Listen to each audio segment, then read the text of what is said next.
did all of you, there was an interesting moment when we were planning this workshop where at one stage the proposed title was Data Science and Analytics in Supply Chain Management and Operations, which I didn't want to do for some reason. Never signed up. I was worried that some of you had signed up for it and realised that you walked into something completely different. But you all read the blurb about what we're going to try and do today, I hope. Yeah, cool. So one of the major problems that we find as, to be blunt, a firm of management consultants is that the projects that very often we're asked to do, and sometimes we actually get and go and do them, have, how shall I put this, budgets, business cases, proposals, which were approved very often in a great fanfare by the board at some stage in the past, and which either incomplete, far too ambitious, or belonged to the person who had the job before that person was sacked, and the person we're now working for actually came in. And this idea for this workshop came out of a desire to try and, how shall I put this, help you guys to help us, if I can be blunt, to get the best possible business cases and proposals in front, not of us, in front of your boards and your chief financial officers in a time in, I think, supply chain management, which is, how shall I put this, as the Chinese would say, very, very interesting.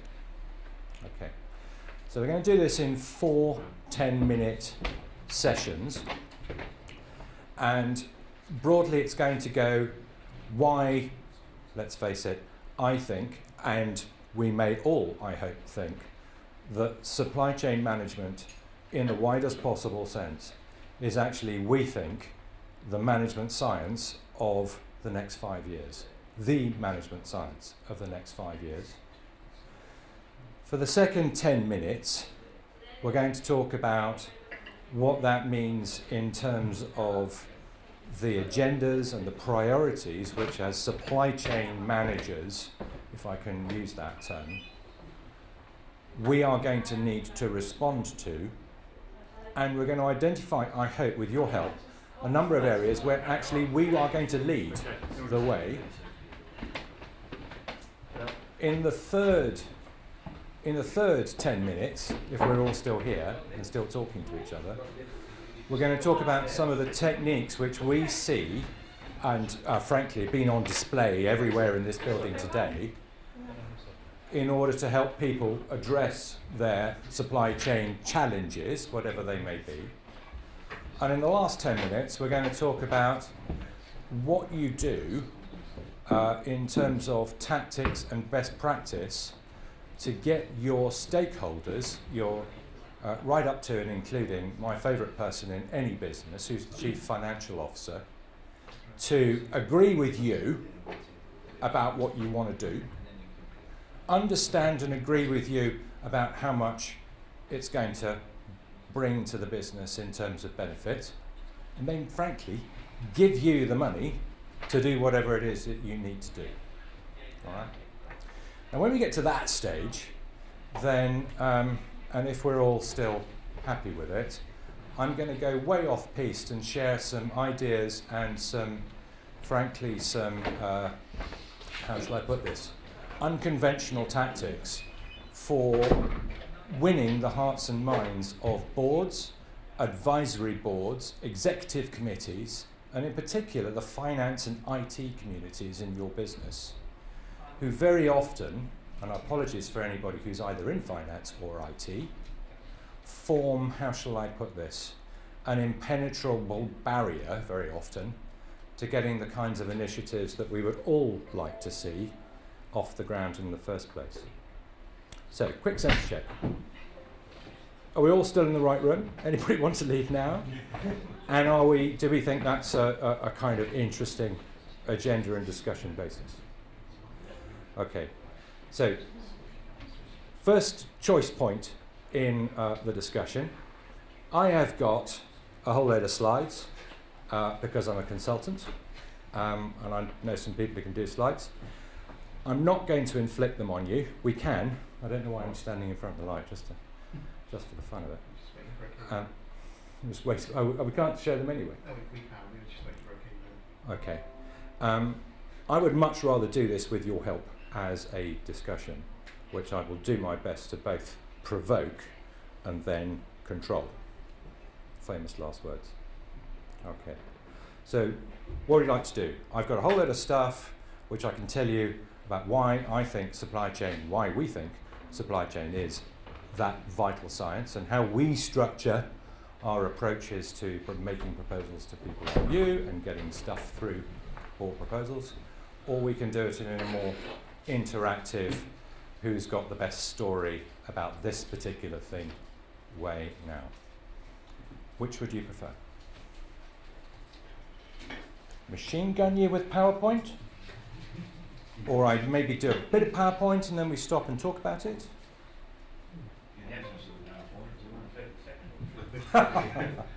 Yeah, I don't think I might have any choice about this. Have we got that yet?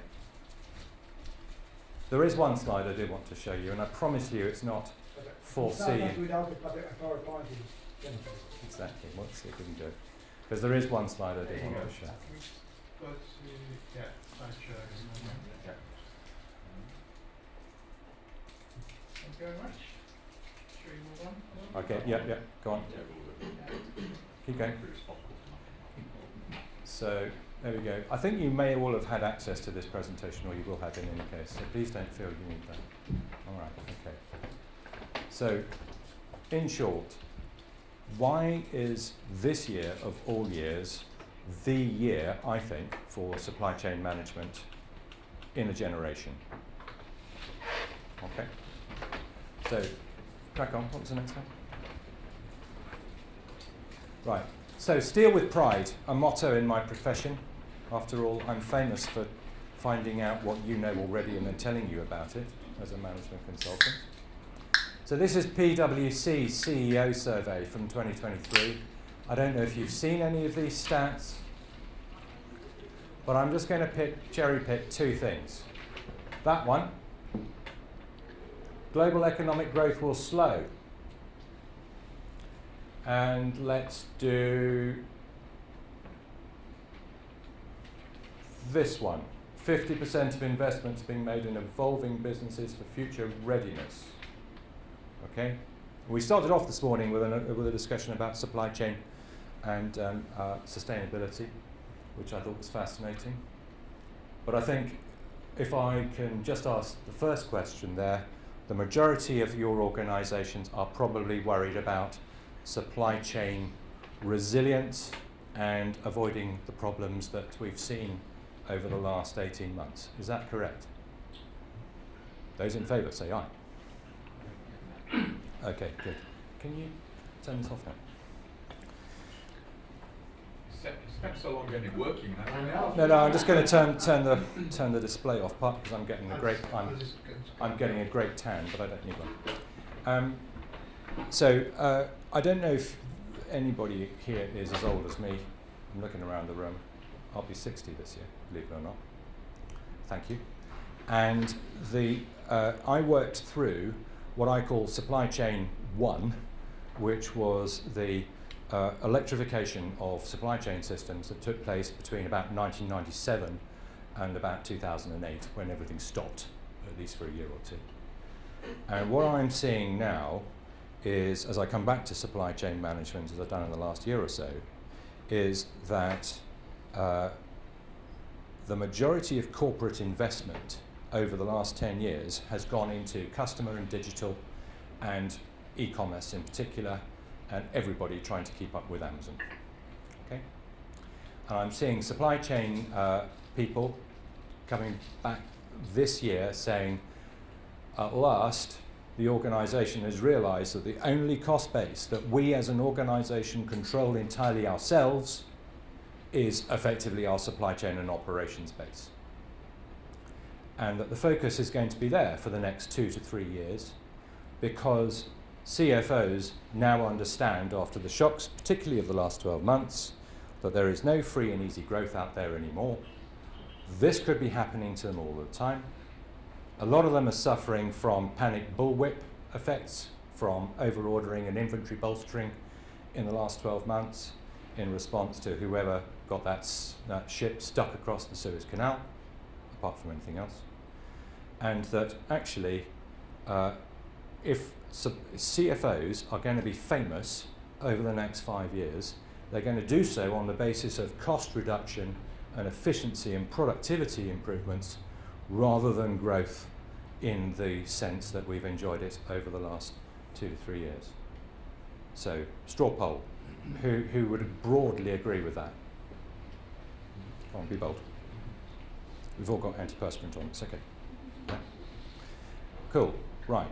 On that thesis then, the people in this room are now at the forefront of corporate performance improvement at board level, stock exchange level, material forecasts to the market level in the industries which we represent. Would you agree? Anybody not realise that yet? Okay. So, elephant in the room. So, as consultants, we want to help you do that, and we work with lots of different organisations and can tell you funny stories about your colleagues and competitors. But we don't get to do so until your boards decide that there is something pressing and important that they need to do. So the range of initiatives which they are looking at, I think in this time of the year, so those of you with April or March year ends, they're probably making up their minds now, I think. Anybody with calendar year ends, they will have done so finally in fourth quarter last year, and you are probably stuck with the things that you said you were going to do last year, probably starting in about June. Is that right? Some people nodding. Your chance now is over the next 6 months to devise and win support for initiatives and programs which will not probably, those of you with calendar year ends, get capital funding or funding of the kind that, let's face it, changes things, really, gets us interested as well, until that funding comes into effect probably nearly 11 months from where we are now. Okay? So this session is for you, because what I hope we're going to do is share some ideas, hopefully some clever ones, about the kinds of steps that you go through in order to make sure that those initiatives, the things you really want to do, things that get us up and get us going to the office in the morning, are in place, ready, under all of the relevant constituencies in the business are signed up, and they're not going to say no at some stage. Until, of course, you start, whereupon they will forget everything they have said to you and say no anyway. All right, with me so far? Okay, cool. Anybody want to volunteer a story of an initiative which they had approved last year and which has just started, was a success, or maybe not, and which is now going to fill their year with projects and things to do? Anybody got an example they want to share? It's a problem with a room this size, is that it's probably a little bit big to do that. So I'm going to give you an example instead. So last year I spent the entire year, more or less, rewriting the entire business plan, business model, and standing up 2 systems which now enable and are driving the growth of a very famous, well-known DIY, let's call it, e-commerce retailer, and whose business launched in October in France using those new systems. And the business case that we prepared for that had 3 elements to it. It had systems, it had a design of the organisation, the operating model as we call it for this business, and it had a whole load of education and training for the people who were going to use those systems, because the fact that these systems were new meant that the processes and the activities everyone was doing were going to be completely different. All right. So I think the first point I wanted to make is that if you are not, please, and can I just beg of you that you consider this, if you haven't already, is that if you are talking about initiatives that you want to do, it is very easy to talk about technology, and everybody kind of understands that technology is going to be done, it's going to be done by IT, and it's going to have a nice big bill at the end which can be capitalised by the finance department. But absolutely, that's not the whole story. Would you agree? Yeah. Okay, cool. We've got lots of sob stories about people who forget about this, but the real problem is that boards and finance directors in particular find it very easy to understand what they are buying, and that there are lots of our colleagues in particular rather larger consulting organisations who will give you guys a template business case for the implementation of SAP IBP, for example, and will make it very easy, very digestible to fund that. And of course, IT would be happy to implement it because they're going to get lots of help to do so. The challenge that we actually face at the end of it is that, and I think someone mentioned this morning in the first session on sustainability, that it's not. So many supply chain challenges now are not about systems. They are about getting data out of systems, using them to make decisions, people make decisions, and people act on them. And if you do not have people who are incentivized and at the very least trained or organized in a way that means that they can actually take those decisions, take that data, make the decisions and actually make things happen, then life gets very dull for them. But before it gets dull, it gets very frightening because they don't know really what they're supposed to be doing with all of this stuff. And actually there is a kind of immune reaction from the organisation, and I'm just looking around. I had a very interesting discussion with a colleague from, one of our colleagues from Spain this morning about a healthcare organisation which, let's say, is very, very process-centric. And he described the system which he is trying to reform at the moment as being totally incapable of altering its mindset in order to look at new ways of making decisions, and in particular adopting new cycles, in his case, of supply chain planning optimization. Right. And this is an organization which has invested hundreds of millions in SAP, and in particular SAP APO. Any APO victims in here? If you were in an organisation in the noughties where I and my colleagues at Accenture implemented APO, then you have my humble apologies now. So this organisation is using APO now. What they're doing is they're doing their supply chain forecasts demand in Excel. They're uploading the results into APO and using the APO reporting engine to push them out into finance and manufacturing and everything else. And of course, it comes from APO, so it's great. Okay? That's the only thing they're using APO for, despite an investment of tens of millions. Right. Okay, enough about the woes of industry. Okay, so when you guys, let me ask a question, see if anyone's got is going to sit their necks out. When you guys are looking at your domains and the things that you see are, how shall I put this? You would rather they worked some other way, if I can put it as broadly as that. What do you start with? When I say what do you start with, so there you are sitting talking to your colleagues, Guy, I wish this was different, or we've got a problem here, or we're about to acquire this organisation and they do it like this, or we've had this issue or problem, or someone from finance has rung me up and told me I need to do this.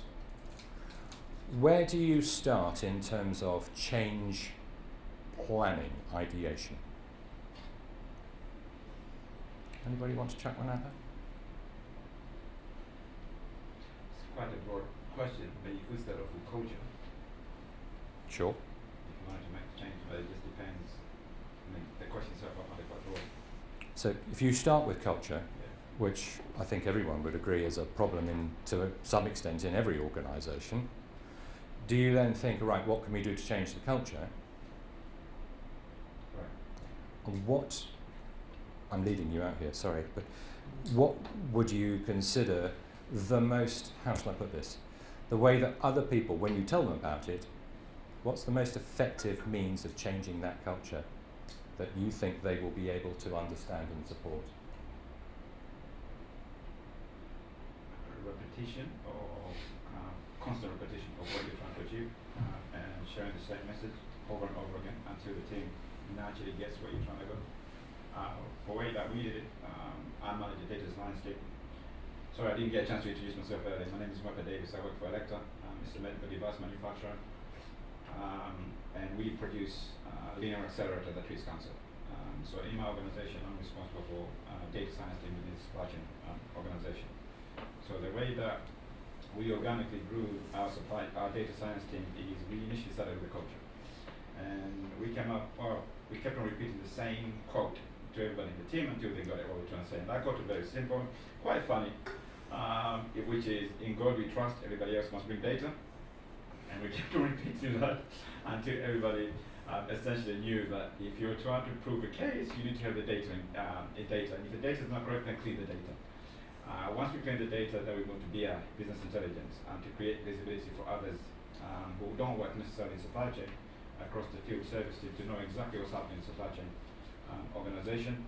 And then once we had visibility to our operation, we then started focusing on machine learning and artificial intelligence.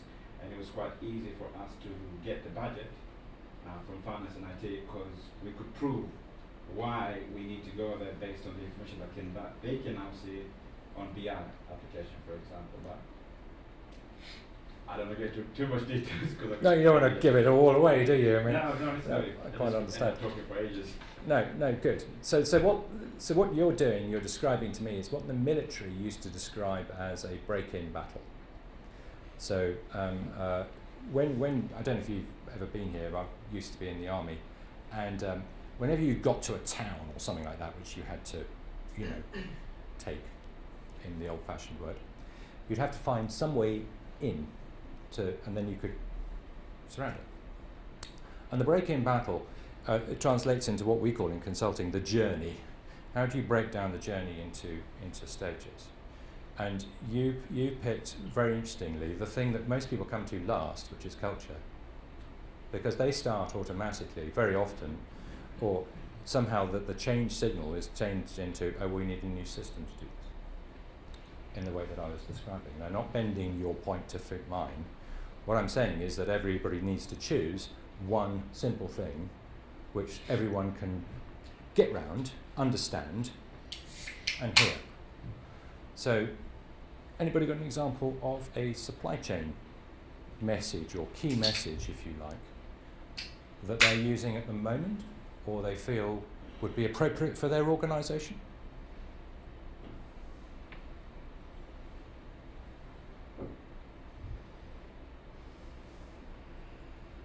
Sometimes, if you can link it to like the business problem. So, for example, something is out of control.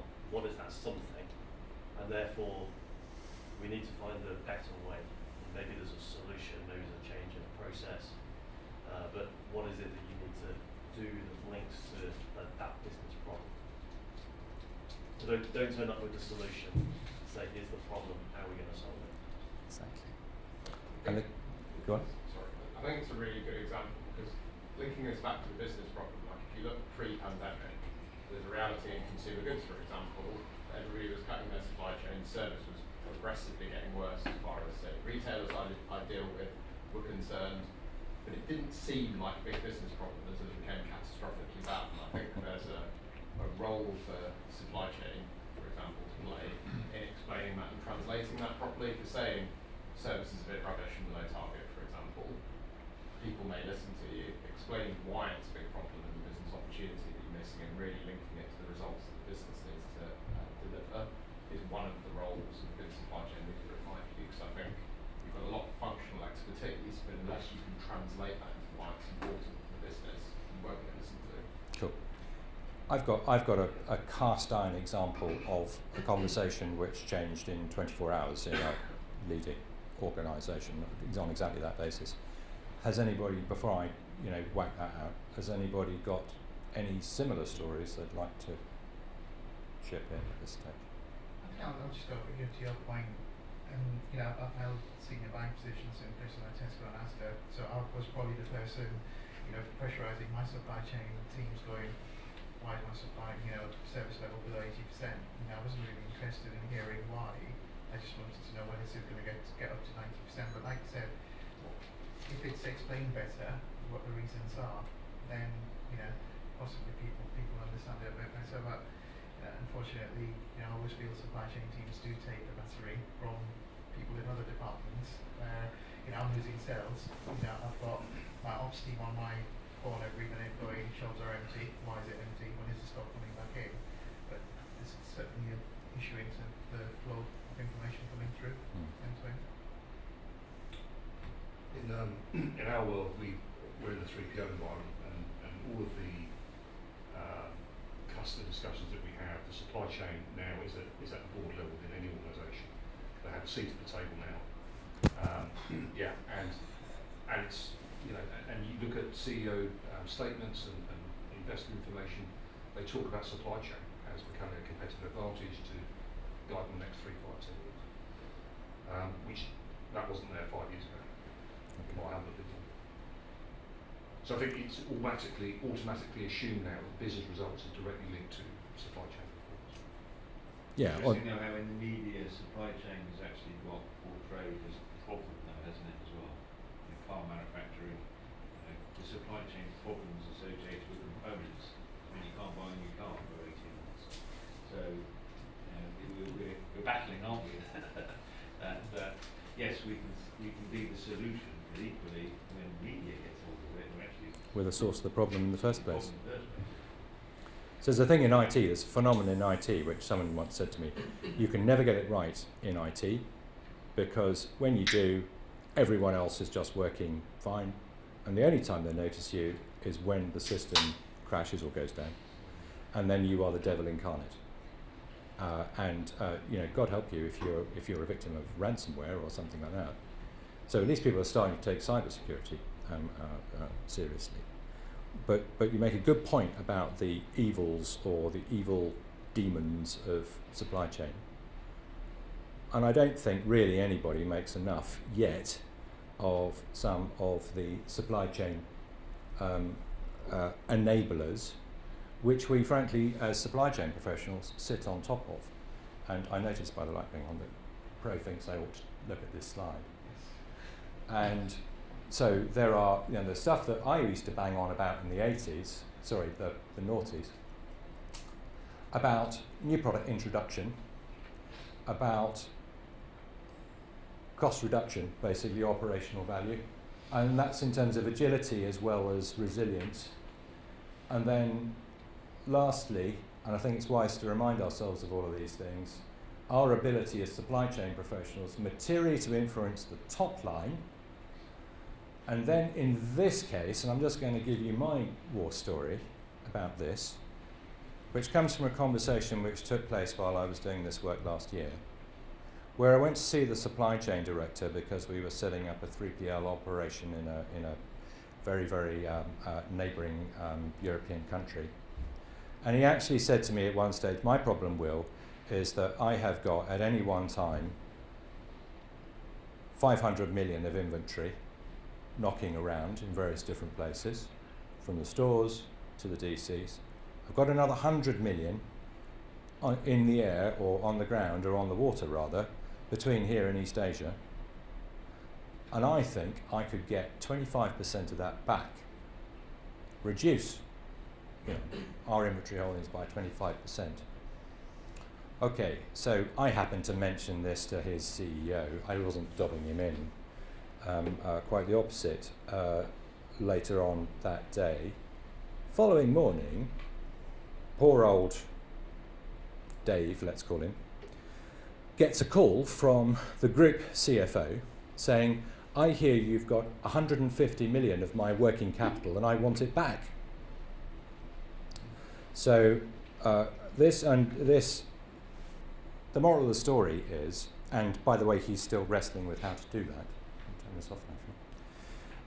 The moral of the story is that as soon as you're talking, and we all are in organisations of the sizes we work in, about, let's call it 8-figure, 9-figure sums, you are going to get the total and undivided attention of anybody on the board in your organisation who has the remotest understanding of the cost of capital, the state of the balance sheet in their business, and most importantly, we're going to talk about next, about how to be famous in any organisation. All right? Does that resonate for you, make sense in some weird way? Okay. So there are two ways we can go from here, and it's about, we're about into our sort of third, fourth 10 minutes now. We can talk about, or frankly I can talk about, some of the problems and issues in actually raising that conversation at a board level, and the mistakes, or the issues that people face from a supply chain operational background going into those executive discussions. And I hope those stories will be of use to you. Or we can share some examples of classic business case construction proposals and the legislation and the peripheral information which is required to get past audit controls, finance planning and analysis, budget squeezes, competition from your peers in different parts of the organisation, and then onto the change platform for the coming years. What would you rather do? We can do psychology of change management, or rather instigating change at board level, and some procedures for that, or we can do, I'd say I'm going classic business case construction, but it may not be for you, it is for me. What would you rather? First one. How to really get them to pay attention. Okay.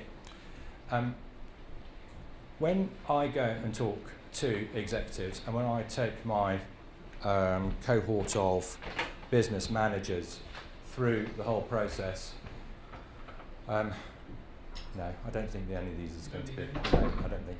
Okay. Oh, yeah, this one, that one will do. Right. So these are the hygiene factors. Let me get these out of the way first.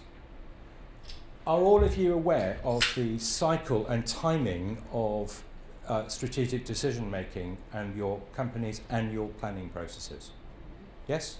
Don't need to bore you about those.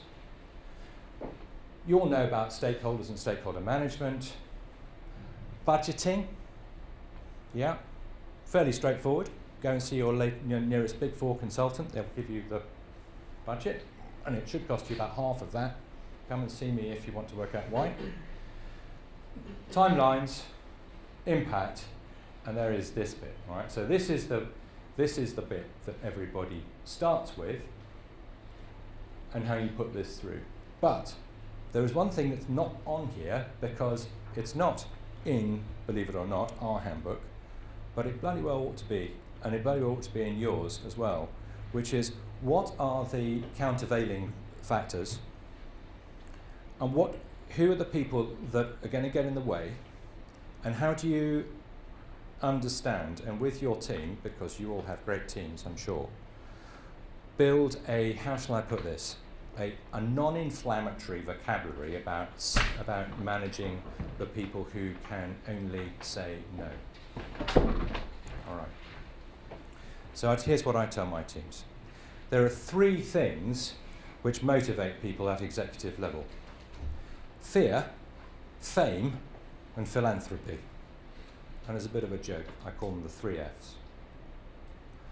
Fear of, one, being fired because I'm non-compliant, because my performance is worse than those of my peers, or because I haven't done the right things in the right order, or because I'm seen as falling behind and causing my organisation to falling behind. Typically in financial services, nobody in financial services here, because no one in a bank believes they have a supply chain, but they're wrong. Typically in financial services, consulting organisations like mine sell enormous amounts of work because compliance is a major issue. And it is increasingly so in your organisations, by the way, with the advent of financial services derived frameworks for accountability and mandatory reporting and governance at executives level. You would have SAO and SOX, and those phrases used about that. So that's happening, and your finance departments are getting the first degree of it right at the moment. It's just started this year. The second one about the fear side, therefore moving on from compliance, is actually being caught on the hop because there is something that becomes widely evident. And supply chain bullwhip the bullwhip effect is going to be one of those. And anybody with hods of inventory at the moment has got a real problem. Not just because you've got lots of inventory, but because the weighted average cost of capital in most businesses went up by 5 times. That's 500%. And has just gone up again this morning with Bank of England putting another 0.5% on the base rate. Okay? So money, free money lying around in the business like inventory was costing 1.5% this time last year.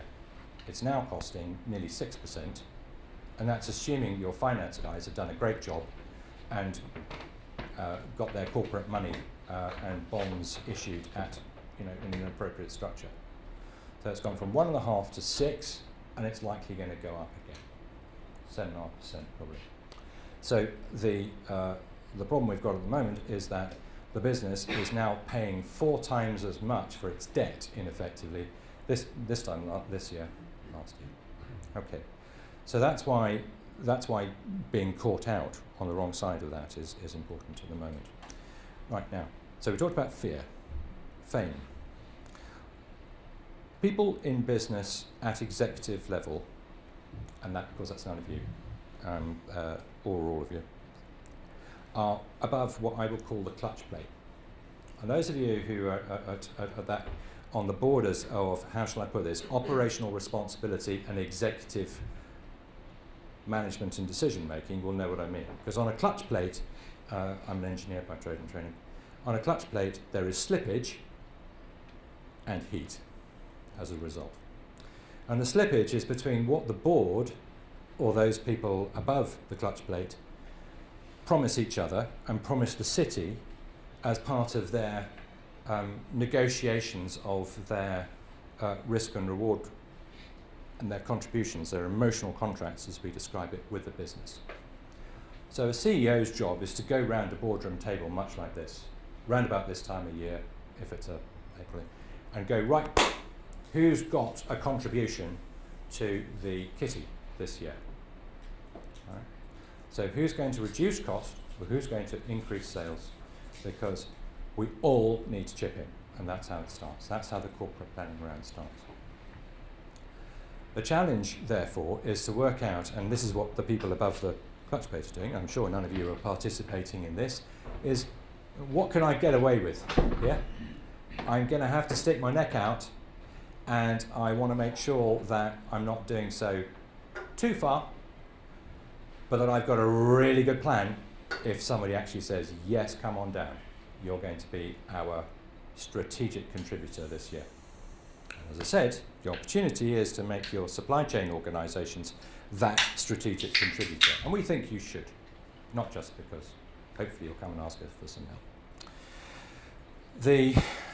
The challenge you've then got is, how am I going to ensure that as I position my sponsor, let's call this person your sponsor, that he or she has sufficient confidence in me and my organisation that these results will be delivered. and the critical determinant of how much funding is awarded to, in this case, supply chain improvement, is not the business case. It's not your relationship with the individual concerned. It is the level of confidence that that individual, the sponsor, who is going to take accountability in front of the Chief Executive Officer and the Chief Financial Officer, it's the level of confidence that they hold in the ability of the solution to create that business benefit. So whatever you do, make sure, please, that when you go forward with your proposal, that you do whatever you can to reassure the sponsors that this will be deliverable, and that it has to do, you have to, on that way, balance ambition with feasibility, and you have to address the non-tangible, very often non-written down risks in the room. And those are not that, for example, culture will not support your change. Because, as you say, you have to make a change in order to change the culture, just for a second. The real challenge is in actually having all of those people around the boardroom table understand, before they go in, their role, and that's very often just, can you get your finance department, finance function, for example, to cooperate with us in designing this new purchase to pay system in a way that it will actually interact with finance properly and produce the results. And it's overcoming those cultural challenges which, in particular, I pick up finance, but they're not the only ones, have when they are talking to supply chain professionals with their sleeves rolled up, who've come in just, hot from the warehouse going, I want this new system or thing. Right. I hope that makes sense. How can you do it? Well, we do it when we work with our clients by going round and we identify two groups of people. One, the people who have to say yes, who have to be what we call the economic buyer, person whose budget this is all going to go on. And also the people who are going to contribute, in this case, resources, who are going to have to give up experts from the business in order to participate in the exercise. So the people who say yes, and then the people who can only say no. And those are people who are guardians and gatekeepers, as they very often see themselves, of certain aspects or functions in the business which have no material contribution that you require of them, except that they say that this solution or approach is acceptable to me. So we've had, I've had systems programs in the last 18 months stopped dead because we had not, or we had fallen foul of a, let's call it, enterprise architecture function in an IT community who'd said, no, we can't do that because all of our systems must be in the cloud now. Had we known that right at the outset, we would have probably selected, if I'm blunt, another solution. And the pause that we had to go through in order to basically seek a concession in order to implement this piece of, this case, supply chain planning software, caused us to lose 2 months out of a 9-month schedule, and the rest of it following that was very painful. All right. So there's a simple example, and I apologise if it's an obvious one, but it's going away and squaring all of the people in the business who have a, let's call it, a non-material contribution, but can still be blockers, that actually your sponsor will understand and appreciate better than anyone else. Because their discussions at executive level go very much at the point at which this problem becomes escalated, if not addressed immediately, then it's impasse at that stage. And the reason it's impasse is that, and you will know this as well, people on the board above the clutch plate do not know what is going on in the business, still less how to tackle these problems at a technical level. And many organisations have been captured by their, let's call it, specialist contingents. Engineers always used to do it in my trade.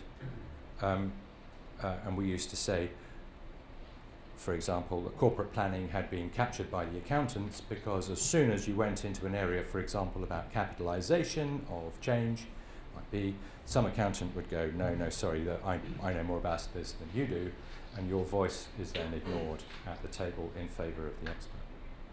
All right. So, to sum up and to ask your comments, I don't know if this has been useful as an exercise, but the key points of it for me, and I hope for you too, are as follows. 1, it is not enough to have a technical solution. You must nowadays address operating model, culture, and you must address and lead with, in fact, the financial impacts of the change that you are going to propose. There is a whole layer, second point, there is a whole layer of informal support which is required around a boardroom table, which requires you to understand the dynamics of that board or executive decision-making body. And you must legislate for that and allow time to navigate it. It is an overhead. You will learn, as I have over the years, a very great deal. If you haven't already, I'm sure you have. It will also elevate you in the eyes of the executives to whom you speak, because you are now a potentially useful source to the organisation, if you have not identified yourself as such already, as a source of ideas, change, and above all, energy in creating the currency which is traded around a boardroom table, which is risk, change, and progress and progressive contribution to the business itself. You must, if your initiatives, if your ambitions extend to this, you must, I'm afraid, spend some time investing in that knowledge and that network in your business. And your ability to create that, you go into a new business, which is very often faster because you're the new kid in town, new person and on the block, and people want to talk to you anyway because, frankly, they're bored of talking to everybody else. That's a very useful moment as well. Okay. Now, last but not least, there is a process. It takes time. Put the cycle back up there. Start early. Yes? Start early. Find out when this is. Some organisations out there, and I'm thinking of Airbus, and I won't mind managing because their office is just over there, their corporate planning process is 2 years. So they have a pre-planning year, and then there is another year because the invested capital in all of their operations is so huge that it takes that length of time to make sure it's all right. Cool. Right, now stop, breathe in, Will. Firstly, has that made any sense? Secondly, has it been any good? And thirdly, any questions that anybody wants to raise or comments wants to make now? Just quickly, back to your example about the cloud scenarios halting the project. How did that not materialise early, just out of interest? If I say enterprise architecture to you, do you all know what I mean, or as a phrase? So enterprise architecture is this science now that IT has invented to be able to describe to the business the configuration of the systems, the many, many systems now, which go together to make up the enterprise data management, process management infrastructure. All right. Yes, you're absolutely right. It seems incomprehensible that couldn't have happened. But enterprise architecture is developing really quickly as a science. It's only really been, to my mind, a recognised function in most IT organisations for the last 4 or 5 years, since really the advent of cloud, or people realise that they have to do something with that cloud, and it is maturing really quickly. And the problem is, in this case, the business case that was signed off in April last year was done before the new enterprise architect arrived, and in this case, that person found fame in his organisation by declaring very simply in a culturally resonant manner that everything that happened from now on in the organisation would happen in the cloud.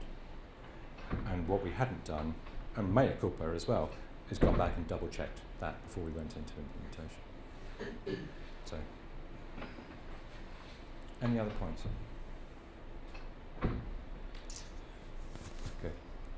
Right. Well, it's always horrible to be between people and their lunch. So, thank you very much indeed. I hope it's been of use. Not too close to the bone, and I'm sorry if this has been new to many of you. If you disagree violently, come and find me afterwards. And if there is anything I or Pro can do to help as you go into your planning cycles for the rest of the year, you kind of know where we are now. Thank you very much. Thank you very much.